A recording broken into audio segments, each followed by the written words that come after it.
Article 4, Section 7 of the Minnesota Constitution allows each legislative body to punish its members for disorderly behavior and expel a member with concurrence of 2/3 of its members. This right is absolute. It's in the Constitution. It doesn't say as prescribed by law. It doesn't say as prescribed by rule.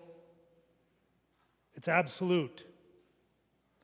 Masons 562, Part 3 says a House, in passing upon the question of expelling a member, has the power to adopt any procedure and to change it at any time and without notice. Mr. President, our temporary rules, yes, it has an ethics process. It does not apply to expulsion. We clearly have the right to establish expulsion rules. We did not do it. Why? Because the right is absolute under the Constitution. Mr. President, even if Masons does speak to due process under an expulsion, and that's Section 562, Part 4, and even if you think, anybody in this body thinks that that applies as some sort of test to see if due process has been done in this case, it has been unquestionably met. That provision requires adequate notice, formal charges in a public hearing with the right to cross-examine witnesses. And Mr. President, the ethics complaint in this matter was filed nearly a year ago.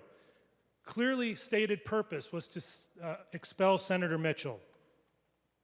The charges in the complaint were clearly stated. Senator Mitchell had adequate notice of the hearing.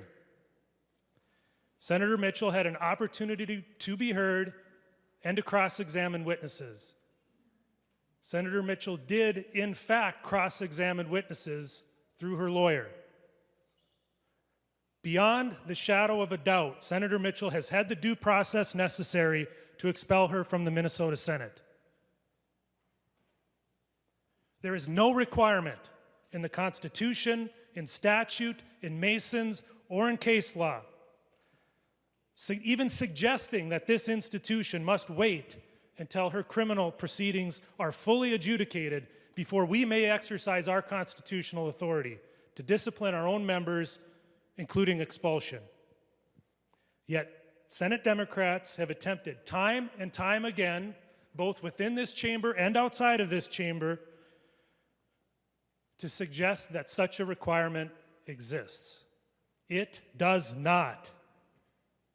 This body may act on its constitutional authority in accordance with its own due process standards, which have clearly been met in this case. Mr. President, Senator Mitchell has been afforded due process. Last year, Mr. President, Senate Democrats claimed they protected Senator Mitchell by claiming that expulsion was not warranted because she had not yet had her day in court. Now here we are, nearly a year later, and Senator Mitchell has had her opportunity for her day in court. In fact, her day in court was today, the day her trial was scheduled to begin. And what did she do with her opportunity for her day in court? She used her status as a state senator to delay her day in court, to delay her court trial and push it off past yet another legislative session.